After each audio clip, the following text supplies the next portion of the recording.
going on, YouTube? Welcome back to the channel, RJ Car Review. Hope you guys are staying healthy, staying safe. I know I am. I'm your boy Ricky. So today we're going to be talking about my 2-year ownership with my used 2017 Shelby Gt350. So pretty much in this video, I'm just going to be sharing with you guys all the good, the bad, the ugly, pretty much everything. My complete experience over my 2-year ownership with this car. It's an amazing machine, but everything has its issues, everything has its problems. So let's dive right into it and let me tell you guys all about the good, the bad, and the ugly with owning this car for 2 years and counting. Basically, man, I want to tell you guys the whole rundown of my 2-year experience. I did a 1 year, I did a 6 months right after I purchased this car. So I want to let you guys know I did buy a used Shelby Gt350. This is a 2017 model. This is the updated model from the 2015 when it first came out. The 2017 model came standard with the track pack, pretty much all the goodies you could possibly get on the car. So I did all my due diligence before I purchased this car. So first thing first, I honestly do not have a lot of bad to say about this car because it has been a great car throughout the 2-year ownership. So the first bad thing, and I said in my last video, but I'm just going to go into more detail in this video for people who are looking to purchase a 2017 used Shelby Gt350 and things to look out for. So after purchasing the car, approximately about 2 weeks later, I was driving, ready to do a run with someone, and I was testing the car out on the highway, and my front splitter came off. So this came loose and got caught underneath the car. Thank God in my case, it did not break the clips that it's attached to. So the way this is attached and the way you'll know if it's installed incorrectly is this. There will be a gap. Let's see if you guys can see this. There'll be a gap in between here. If the gap, you can see mine is, you see how mine is, right? Mine is just pretty much flush with the bumper. If that is, say, about a 1-inch gap in between there, it's installed correctly and the dealership will reinstall it correctly. In my case, mine came off. The clip, now the clip that this is attached to, if that breaks, the clip is attached to the bumper. The entire bumper has to be changed. I was one of the lucky ones. Mine did not break off. The clip did not break off, so I didn't have to replace my whole bumper, thank God. All I did was replace the front splitter, and that was covered under warranty. So that was the first incident that I ran into, was my front splitter falling off. It was on back order for about 2 weeks, and it really sucked, you know, that something like that could happen. And it's a known issue from Ford because when they transport the car, they don't install the front splitter. It's installed after the car is purchased.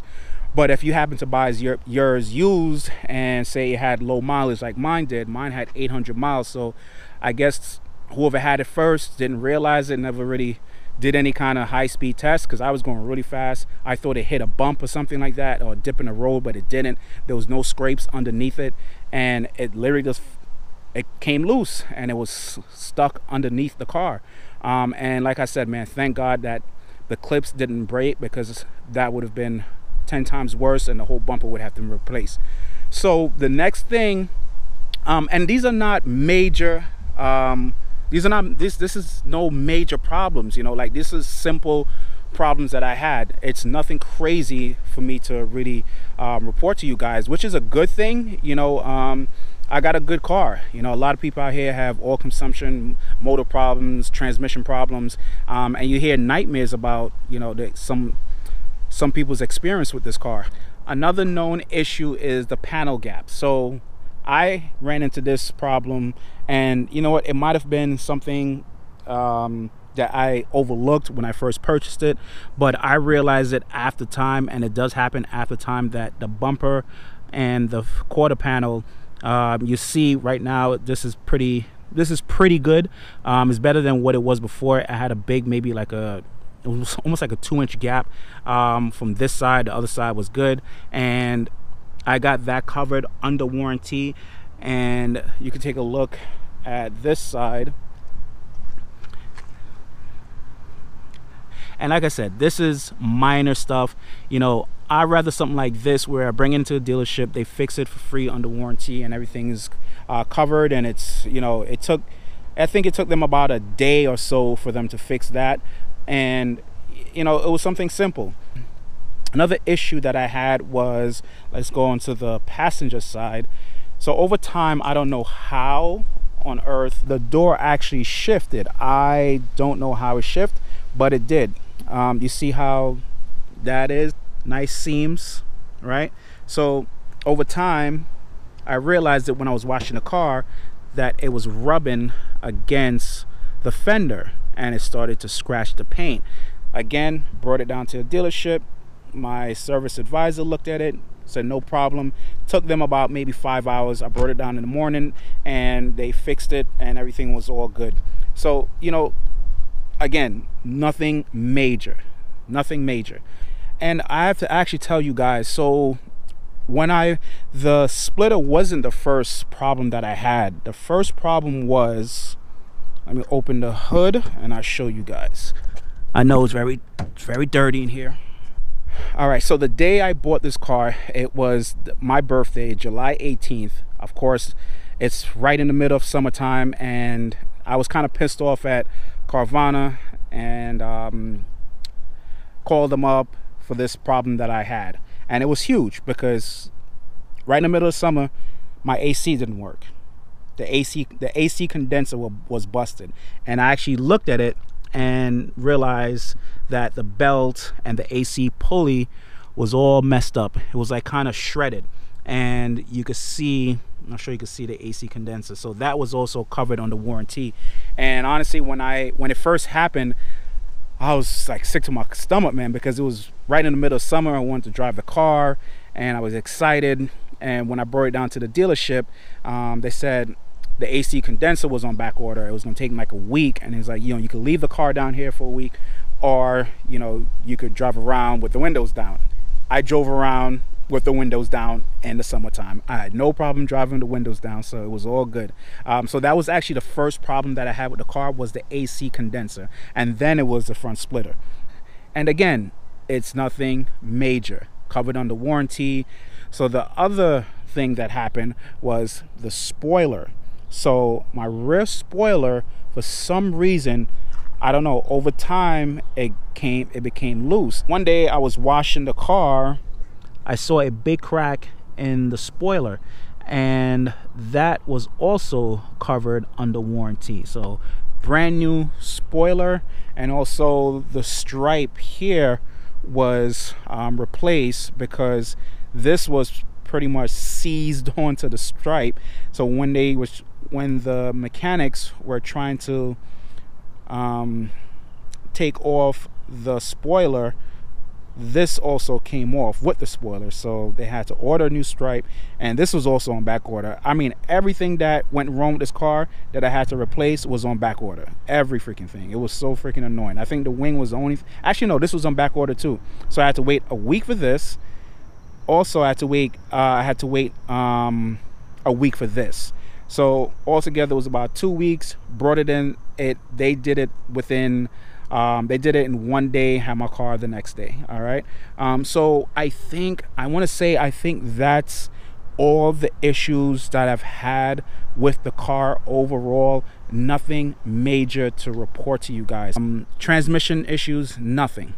Motor problems, nothing. Oil consumption, nothing. But other than that, man, like, the car is an amazing car. If you're planning to buy one, do your homework. Look for these little details that I've mentioned to you guys. You know, the front splitter is one thing. AC condenser, that's going to be a hit or miss. And these are not common issues. Like, the front splitter is a common issue. The body panels is a common issue. But AC condenser, I haven't heard of anyone else having that problems. I think when I went onto the forums, maybe 1 or 2 people also had that problem, and they got it replaced under warranty. The rear spoiler, I don't think that's a common problem. And these are little things that, you know, it might happen to you, but it might not happen to somebody else. You bring it to the dealership, as long as you have warranty on the car, you should be fine. So overall, how has the car held up within 2 years? It has held up extremely well. Let's close the hood and let's just go over, you know, like paint. The paint is amazing. I don't really have any chips or anything like that to really show you guys. So one thing, this, and I knew this was going to be a problem from when I first bought it. So this was a little hairpin tear, and this is what happened over time. It started to come off, and it eventually broke off in the winter time while I was washing the car. Stupid me. I was washing the car in the winter, and water got in underneath it and tore it off. When I brought that to the dealership, and the advisor took a picture, he sent it into Ford, and they refused it. They didn't want to fix it. They said that was because of a power washer. I have never used a power washer on the car. This was not because of a power washer. I should have brought this to their attention first day. I do plan to replace the stripes anyway, eventually down the line. My car came with the clear bra. So if you can see right here, I'm not sure you can pick it up in the camera, all this here is clear broad. So this whole section, this part of the hood, all of this area here, the light is also clear broad. The whole front bumper is all clear broad. Eventually I would change that, you know, once I get the money up to change that. Right now it's doing its job, it's doing justice for the car. No chips, nothing on the front of it, on the front end. On the side panels there's no chips. I think I have maybe one chip over, I'm not sure. Of course, you know, I got the chip right here. That's me not knowing that you're not supposed to lift this up. So I did it once, and it took me a while to remember not to lift this, not to lift your wiper blade up. So that happened, all right, and it's been like that for quite a while. I should have had the dealership put some touch of paint on that, but I don't know why I didn't. But that's the most noticeable one. I can't remember if there's any more chips. I don't think there's any more chips on here. I know you guys are gonna say, you know, you had your car for 2 years and you only have 12,000 miles on it, so you can't do a real review. You know what? I have 2 cars. This is my weekend enjoyment car. I think if I was driving this car every single day, you know, it defeat the purpose, man. This car is a fun car. Not every day I want to jump in it and beat the hell out of it, you know. And when I do drive it, I would say a good 10,000 miles of that is beating the living daylights out of it, and it's still up and running. It's still good as new. The brakes are amazing. I'm sorry, I haven't washed a car in 2 weeks. I haven't washed the car, and it's been sitting outside for the last 4 days, raining and everything. So sorry that it's so dirty, but these brakes are amazing. Amazing brakes, man. The stopping power is just unbelievable on this car. The tires is held up. I do want to change the tires eventually. I do want to change the tires. Some R888s is definitely on the top of my list, but I definitely want to change these tires. The tire tread over 12,000 miles, definitely still have good tire tread. I've done multiple burnouts. Now, I don't want to go crazy. I've done maybe like 4 or 5 burnouts since I've had the car. But overall, the tires are still in good condition. So let's take a look inside and see how well the interior has held up within the 2-year ownership. Now, sorry again. I apologize for the dirt. I haven't washed it in about 2 weeks. I love the Recaro seats. These are an amazing seats. They're very comfortable. I have no problems with this, man. I love feeling the side bolsters, you know, hugging my lats. It feels good. I love the feel of the shifter. This is something I probably would never change. It feels amazing in the hand. It's held up. The leather still looks brand new. All it needs is a little bit of cleaning. The seats is held up. The floor mats has held up. Everything I would tell you guys in 2 years, it all has held up. All right, guys, there you have it. Full, honest review on my used 2017 Shelby Gt350. I hope this video could help you guys when you're looking to purchase your car. And make sure you check for all these little things that I've mentioned in this video. Obviously, you're going to find out things that I haven't mentioned. Like I said, 12,000 miles. These are all the issues that I have. And you can see it's nothing major. It's all simple things. Simple things. Hope you guys enjoyed this video. Please make sure you guys subscribe, comment, like, and please, if you're watching a video and you're not a subscriber, please make sure you just subscribe to the channel, man, and help your boy out. Show me some support. I really want this channel to grow. I really want this whole thing to work out. And also make sure you guys follow me on Instagram at rjcarreview. See you guys in the next video, man. Peace.